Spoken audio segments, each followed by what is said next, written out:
Halo, para pemirsa Suyanto.id, ketemu lagi. Ini saya dari Westin Hotel di Jakarta. Dan narasumber kita Profesor Ali Saukhah PhD dari Yogyakarta. Yang Yogyakarta ke Jakarta, yang Solo ke Yogyakarta. Inilah kehidupan. Nah, para pendengar, kita akan berbicara mengenai makna penelitian bagi kehidupan manusia. Saya kira manusia tidak akan lepas dari hasil-hasil penelitian apapun di dunia ini. Karena hasil penelitian adalah pada prinsipnya adalah untuk meningkatkan kesejahteraan manusia. Nah, ini merupakan episode pertama.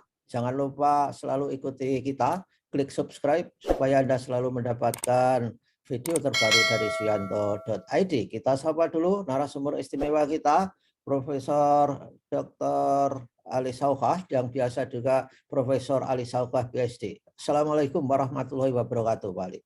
Waalaikumsalam warahmatullahi wabarakatuh. Gimana kabarnya, Pak Yanto? Alhamdulillah, Jakarta sudah ramai, Pak Ali, dan kita kadang-kadang di kerumunan dengan perasaan ngeri-ngeri sedap katanya.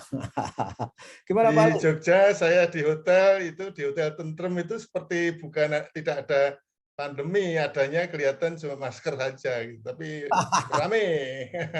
Jogja rame, macet. Ya, apalagi tentrem kan apa protokolnya bagus karena hotel bagus. Nah, begitu Pak Ali, bagaimana kita tadi membicarakan apa sih kontribusi penelitian terhadap martabat, kesejahteraan atau kehidupan manusia, Pak Ali?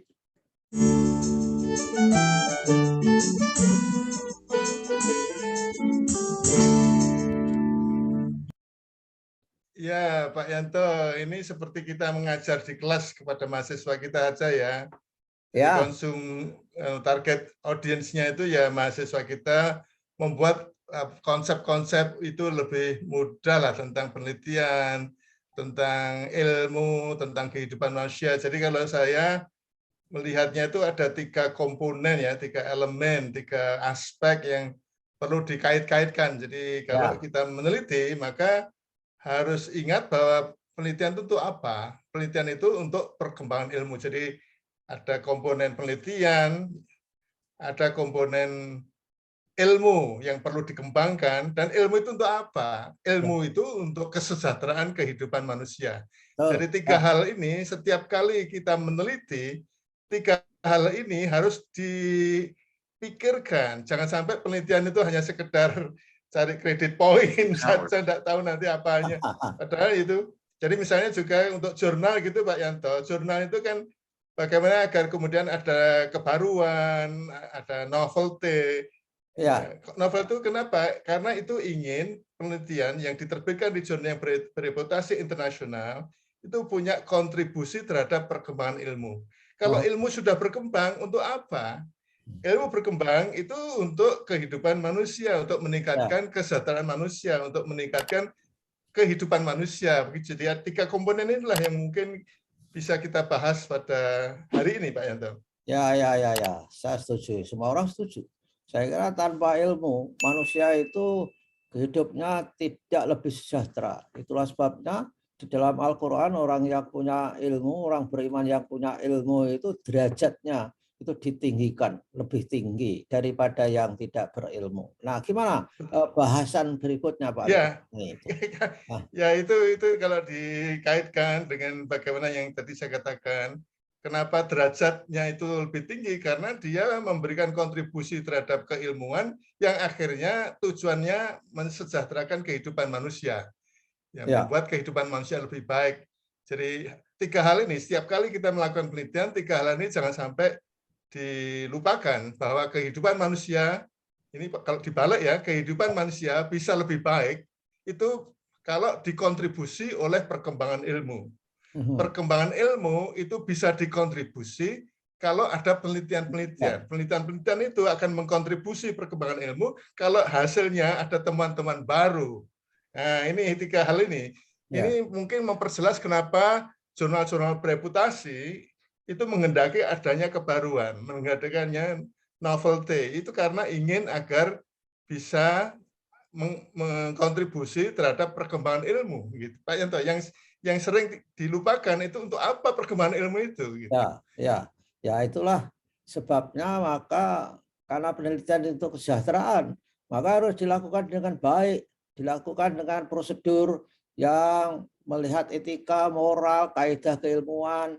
Kalau saja penelitiannya itu melakukan fabrikasi, itu jelas-jelas itu Iya, itu membohongi. membohongi dan itu kan menjerumuskan kehidupan. Iya, Gimana Pak betul Ali? Pak Yanto. Ya Pak Yanto, saya ingin fokus pada fungsi peranan atau manfaat ilmu pengetahuan. Jadi kalau kita lihat manfaat ilmu terhadap kehidupan manusia setiap hari Pak Yanto, itu Pak Yanto kan kalau di sini mungkin kita tidak perlu melihat ada ramalan cuaca gitu ya. Ramalan cuaca, tapi kalau dalam konteks di Jogja itu kan ada kekhawatiran Gunung Merapi meletus gitu kan itu. Terus kemudian masalah misalnya nanti kalau kerumunan ada penularan COVID, ini setiap hari ada, kalau boleh saya sebut ada dua sesuatu yang kemudian bisa diprediksi, memprediksi sesuatu yang akan terjadi agar kita terhindar dari mara bahaya.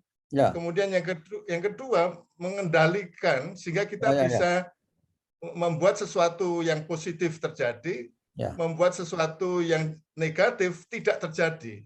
Ingat ya, kalau dalam bahasa penelitian itu memprediksi, ya, predicting events. Yang kedua itu controlling events. Khusus untuk predicting events ini tentu Pak Yanto ingat Mbah Marijan ya. Mbah Marijan itu kan dianggap orang sakti. Kenapa orang sakti? Dia bisa meramal kapan itu Gunung Merapi meletus. Kan gitu dulu itu. Itu kan sekarang masih jadi bintang iklan ya Pak Yanto. Orang Roso. Orang sakti begitu. Kenapa? Karena dia punya ilmu pada waktu itu, punya ilmu yang bisa memprediksi kapan Merapi meletus. Ini keilmuan yang sifatnya itu hubungan antar variabel. Jadi, tetapi tidak bisa membangun hubungan antar variabel itu sebagai sebab dan akibat. Karena tidak bisa menghubungkan dalam kaitannya dengan sebab dan akibat, maka tidak bisa mengendalikan, tidak bisa mencegah, tidak bisa menjadikan gitu ya. Dalam bidang kedokteran itu tentu harus sampai pada temuan yang menghasilkan hubungan sebab dan akibat. Jadi misalnya ya kalau sekarang ini kan banyak dibicarakan mengenai sebetulnya obatnya COVID itu sudah ketemu belum? Ini hubungan sebab dan akibat. Ya, jadi selama ini kan sebetulnya baru memprediksi atau dalam kaitannya misalnya gejala-gejala itu. Jadi ada dua hal yang harus dihasilkan oleh penelitian, yaitu temuan yang bisa memprediksi, membuat manusia bisa memprediksi, predicting events. Ya, kalau misalnya ramalan cuaca itu kalau di Amerika, di negara-negara Barat kan ini pagi ini mau pergi bawa payung atau enggak? Oke. Ya, ini kalau keliru prediksinya ya ini bisa membuat kacau itu. Tapi tidak bisa mencegah adanya hujan gitu. Tapi jangan bilang masalah pawang loh ya. Kalau dalam kaitannya dengan pendidikan itu bisa memprediksi apakah kira-kira dengan metode tertentu itu akan bisa. Nah, kalau misalnya metode kalau temuannya itu hubungan antar variabel yang tidak sampai pada sebab dan akibat. Tapi misalnya metode mengajar itu sampai pada misalnya katakanlah dengan menggunakan eksperimen itu bisa menemukan hubungan sebab dan akibat sehingga untuk bisa memaksimalkan hasil pembelajaran itu sudah bisa dipilih mana metode yang lebih tepat. Nah, jadi inilah yang kemudian diharapkan merupakan hasil-hasil penelitian Pak Yanto. Ya, betul. Sehingga penelitian yang bisa menjelaskan sebab akibat ini sangat bermanfaat karena kita dalam prosedurnya tentu melakukan pengendalian tertentu supaya sebab akibatnya itu benar dari variabel yang dipilih kan Pak Ali, tidak sembarangan, kemudian kita tidak memiliki validitas eksternal, internal dan sebagainya. Bukan kan begitu? Betul Pak Yanto, tapi saya ingin mengatakan bahwa sebetulnya penelitian yang menghasilkan korelasi hubungan antar variabel yang akhirnya bermanfaat untuk memprediksi kejadian itu tidak lebih rendah manfaatnya dibandingkan dengan temuan-temuan penelitian yang sifatnya itu sebab dan akibat, seperti misalnya eksperimen. Tidak semua fenomena bisa diteliti dengan cara eksperimen, Pak Yanto. Sehingga menurut saya dua penelitian, yang satu menghasilkan hubungan antar variabel tapi bukan sebab dan akibat, yang penelitian yang lain yang bisa menghasilkan sebab akibat, itu sama saja dari segi kemanfaatannya bagi kehidupan manusia. Pak Yanto, saya ingin mengatakan bahwa misalnya sekarang ini belum bisa prediksi gempa itu mau terjadi. Kita tahu bahwa Indonesia itu kan dikelilingi oleh garis-garis gempa gitu. Tetapi kapan itu terjadi? Dari segi hari, tanggal, jam gitu. Ini kan memprediksi sebetulnya. Kalau itu sudah sampai ke sana, maka kemudian tidak akan ada malapetaka, tidak akan ada orang yang kena korban. Ini kan betapa dahsyatnya itu hasil-hasil penelitian yang hanya sampai pada hubungan antar variabel yang bukan sebab dan akibat. Jadi saya ingin mengatakan bahwa jangan sampai ada peneliti yang kemudian menganggap kalau tidak eksperimen itu tidak bermanfaat, karena memang ada banyak hal yang tidak bisa dilakukan dengan menggunakan eksperimen yang menghasilkan itu tadi hubungan antar variabel yang bukan sebab dan akibat. Kalau katakanlah istilah teknisnya kan korelasi misalnya. Jangan sepelekan korelasi itu Pak Yanto. Ya, dan itu kan yang penting itu dicari polanya kan. Jadi pola pattern dari korelasi itu sehingga kita bisa menggeneralisasikan, bisa memutuskan, bisa membuat konklusi bahwa pola hubungan ini selalu terjadi sehingga bisa untuk memprediksi. Saya kira itu ya persoalannya. Betul Pak Yanto, betul Pak Yanto. Dan saya ingin menambah lagi bahwa pada dasarnya dari segi itu tadi harapan hasil-hasil penelitian untuk bisa kemudian membantu manusia memprediksi dan atau mengendalikan fenomena, ya, kata mengendalikan itu kan berasal dari bahasa Inggris controlling events. Controlling events itu making things happen atau preventing things from happening. Nah, ini intinya adalah teori. Ya, teori itu adalah pernyataan hubungan antar variabel yang bisa hubungannya itu sebab dan akibat, bisa juga hubungannya itu sebab dan akibat. Nah, itu dibangun dengan penelitian. Nah, untuk membangun penelitian, untuk membangun teori dalam penelitian itu tidak bisa lepas dari adanya hipotesis. Jadi, tetapi kemudian perlu diingat bahwa hipotesis untuk menjadi dalam kaitannya dengan teori adalah hipotesis dalam rangka menghasilkan teori. Ya, istilahnya kalau teknis itu theory generating, menghasilkan teori, atau hipotesis dalam kaitannya dengan memperkuat teori atau mengecek teori yang biasa disebut dengan theory verification. Ya, jadi theory generating menghasilkan teori, theory verification itu tidak bisa lepas dari konsep-konsep yang biasa dikenal dengan hipotesis. Jadi baiknya episode berikutnya kita bicara mengenai hipotesis.